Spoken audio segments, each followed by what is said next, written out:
لو انتي بتحبي الكرواسون زي حالاتي بس بتستصعبي عمايله لانه فعلا صعب، تفاصيل عمايله كتير، يبقى لازم تعملي الفطاير دي ولازم تجربيها.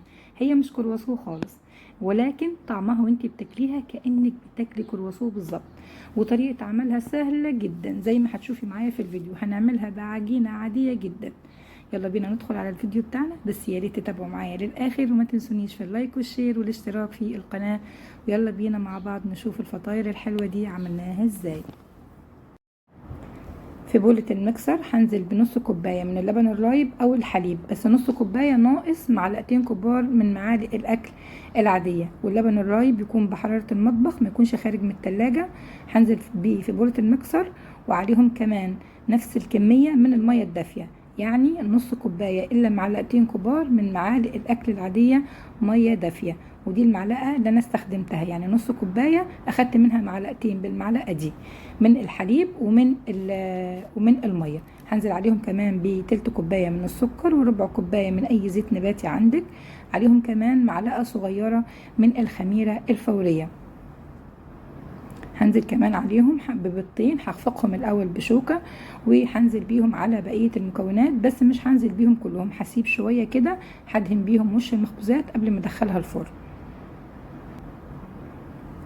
بالمضرب اليدوي هخلط المكونات دي كلها مع بعض.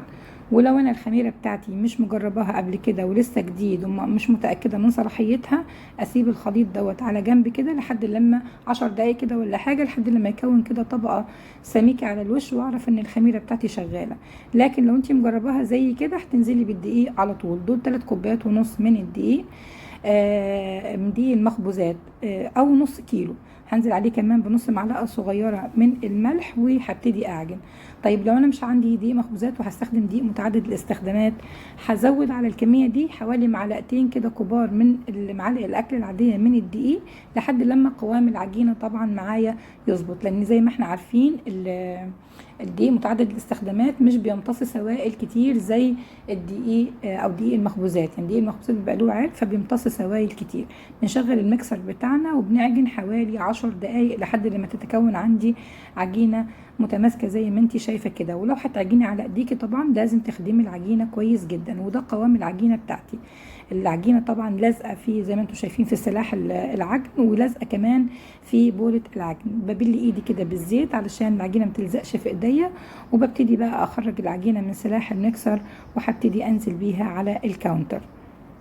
نقطتين زيت كده على الكاونتر وهنزل بيه العجينه بتاعتي. والعجينه بتاعتي زي ما انتم شايفين طبعا القوام بتاعها عامل ازاي. القوام طبعا ده يعتبر يعني عجينه ملزقه. ويا جماعه العجينه كل ما كانت يعني قوامها زي كده سائل ومش مكتومه، مش تخينه ومكتومه، المخبوزات معايا بتطلع هشه وجميله وبتفضل طريه اطول وقت ممكن. لكن لو العجينه بتاعتي تخينه كده وما فيهاش سوائل كتير، المخبوزات بتاعتي بتنشف، وحتى اول ما بتبرد على طول بتنشف. لكن كل ما انت زودتي السوائل في العجينه بتاعتك، كل ما العجائن بتاعتك او المخبوزات بتاعتك طلعت معاكي قطنيه وزي وهشه وتفضل طريه اطول وقت ممكن.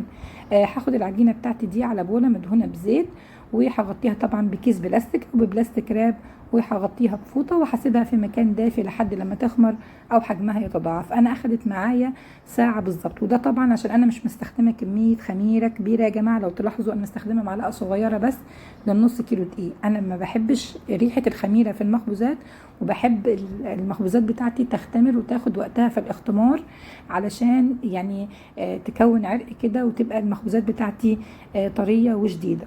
تمام. وادي العجينه بتاعتي بعد ما اختمرت دهنة زيت كده على الكاونتر، وهنزل بيه العجينه بتاعتي وابتدي اهبطها واقسمها.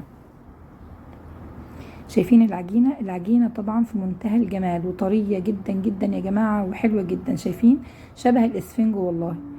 هبتدي بقى ابططها كده وهبط الخمر بتاعها وابتدي المها على نفسها، وبعدين هقسمها ل 8 قطع. والسكرابر اللي انتي بتقطعي بيه او السكينه يكون مدهون بزيت علشان ما يلزقش معايا في العجينه. هاخد واحده واحده كده واكورها على شكل كوره، وهحطهم في صينيه مدهونه زيت ولا حاجه، وهسيبهم على جنب يرتاحوا لمده نص ساعه. علشان العجينه دي يا جماعه هفردها لازم تكون مرتاحه كويس جدا علشان العجينه تفرد معايا. هسيبها نص ساعه كده، اغطيها بكيس بلاستيك وهسيبها نص ساعه على جنب. وادي شكل الكرات بتاعتي بعد مرور نص ساعة. طبعا هي اختمرت شوية وحجمها زاد شوية، بس بقت معايا مرتاحة على الاخر. طبعا علشان انا هبتدي افرد فيها دلوقتي، هتتفرد معايا بمنتهى السهولة. رشة زيت كده على الكاونتر، وهاخد اول كورة انا كورتها هي اللي هبتدي اشتغل بيها. هبططها كده بايدي كده على الكاونتر، وبعدين اقلبها وابططها من الناحية التانية. وهجيب شوية كده من الزبدة قد معلقة صغيرة. انا هستخدم زبدة نيوزيلندي في الفرد يا جماعة. يستحسن الزبدة تكون زبدة طبيعية من الزبدة اللي بنشتريها من السوبر ماركت، مش الزبدة اللي بتاعة الفلاحين اللي بنعملها في البيت يعني. لان زبدة الفلاحين بتبقى او زبدة البيتي بتبقى فيها نسبة مية عالية، فممكن تبوظ العجينة بتاعتي. لو انت مضطرة وما عندكيش زبدة طبيعية او زبدة نيوزيلندي، ممكن تستخدمي سمنة بلدي. لكن ما تستخدميش الزبدة وهي زبدة، يعني سيحيها خليها سمنة وبعدين جمديها في التلاجة واستخدميها في الفرد. بعد ما فردت العجينة بتاعتي لحد كده لما بقت زي الفطيرة يعني شفافة، وسطح الكاونتر من تحت باين كده، هبتدي بقى الف العجينة بتاعتي رول زي ما انت شايفة بالمنظر ده. ولفي بالراحة طبعا علشان العجينة ما تتقطعش معاكي، بالراحة خالص لان العجينة رقيقة جدا. بجيب اي صينيه مستطيله عندي على قد الرول كده، طولها على قد طول الرول، وادهنها باي ماده دهنيه زيت او زبده. وببتدي اريح بقى الرول العجين بتاعي في الصينيه، وبفرد بقيه الكرات بنفس الطريقه. بفردها كده يعني لحد لما تشف كده، زي كاننا بنفرد فطير مشلتت بالظبط يا جماعه. يعني لازم العجينه تشف خالص وترق معايا. بعد كده ابتدي الفها رول. دي اخر واحده انا لفتها.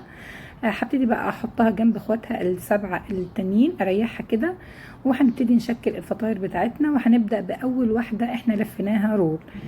تمام، هاخد اول واحده انا لفتها وهروح على الكاونتر، وبطرف ايدي كده بضغط بطرف العجينه كده طرف الرول، يعني بحط ايدي بس ما بضغطش جامد، يا دوب بريح ايدي. وبالطرف بايدي التانية ببتدي الف طرف العجينه التاني لحد لما تتلف معايا خالص، وابتدي الف فيها ما ترضاش تتلف معايا تاني. يبقى كده خلاص انا هوقف. تمام، هبتدي بقى ايه يعني اعمل العجينه بالمنظر اللي انتم شايفينه دوت. اعملها كده يعني زي حلقه. وبعد كده ابتدي ادخل العجينه واخرجها من الناحيه التانية. ادخل طرف العجينه واخرجها من الناحيه التانية، وابتدي الفها كده لحد لما طرف العجينه يخلص معايا خالص، يعني ما يكملش لفه. اثبت الطرفين كده مع بعض كويس جدا، ولازم نثبتهم كويس علشان ما يفكوش معايا اثناء التخمير، واخلي الطرفين دول متثبتين من تحت، وده بيبقى شكلها. هوريكم واحدة تانية علشان تشوفوها معايا. بصوا، بحط ايدي كده على طرف العجينة وابتدي ابتدي الف اوقف لف امتى؟ لحد لما الاقي العجينة مش بتلف معايا، يعني الفها ترجع تاني كده، اوقف لف. تمام، بعد كده بعملها على شكل حلقة، وباخد الطرفين العجينة، يعني بخلي طرف قصير وطرف طويل. ببتدي الف الطرف الطويل، شايفين الطرف الطويل طرف قصير اهو وطرف طويل. ببتدي الطرف الطويل كده يعني الفه وادخله واخرجه، ادخله واخرجه لحد لما يخلص خالص وما يعملش معايا لفه. الطرف التاني بقى هيعمل معايا لفه، اهلا وسهلا. مش هيكمل معايا لفه، الزقه في الطرف التاني على طول، واخلي الجزء اللي متلزق دوت من تحت علشان ما يفكش معايا اثناء التخمير. وده بيبقى شكلها. ببتدي احطها بقى على الصاج اللي مدهون بزيت. ويفضل يا جماعه في المخبوزات ندهن بسمنه. لو عندك سمنه، حتى لو سمنه صناعي يعني ادهني، بتبقى احسن من الزيت. ما يعني بتخلي المخبوزات بتاعتك ما تلزقش في الصاج، لكن الزيت المخبوزات نوعا ما بتلزق. انا كده شكلت 6 على الصاج دوت، وبعد كده هشكل الاتنين الباقيين على صينيه مدوره. ده شكلهم حلو جدا جدا يا جماعه، وطعمها كمان تحفه. هغطيهم بقى بكيس بلاستيك ولا حاجة، وهسيبهم لحد لما يخمروا. بياخدوا حوالي معايا تلت ساعة بالظبط ويخمروا. تمام، في التلت ساعة دول انا بكون مشغلة الفرن، يعني بعد ما اخلص تشكيل ب10 دقايق ابتدي اشغل الفرن بتاعتي. الفرن تفضل شغال 10 دقايق علشان تسخن كويس جدا وتاخد الحرارة بتاعتها، تحقق الحرارة بتاعتها اللي هي 180 حرارة متوسطة. وابتدي بقى ادهن وش المخبوزات بخليط بالبيض، وحطيت عليه معلقتين من الحليب. وهبتدي بقى ارش بقى السمسم كده على الفطاير كشكل، يعني سمسم او حبة البركة زي ما تحبي. وبعد كده هدخلها على الفرن. هدخلها على الفرن مدة الخبز عندي حوالي من 15 ل 20 دقيقة يعني، تمام، او لحد لما تاخد وش كده وتبتدي تتحمر من تحت اخرجها على طول من الفرن.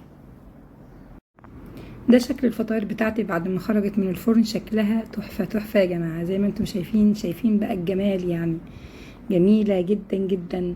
هغطيها طبعا علشان وهي سخنة، علشان السخونية والبخار اللي خارج منها يخليها طرية. بصوا بقى الطراوة بقى، بصوا بقى الطراوة والجمال يا جماعة، بصوا شايفين، تحفة تحفة، لونها جميل جدا وطرية جدا وتسويتها مظبوطة.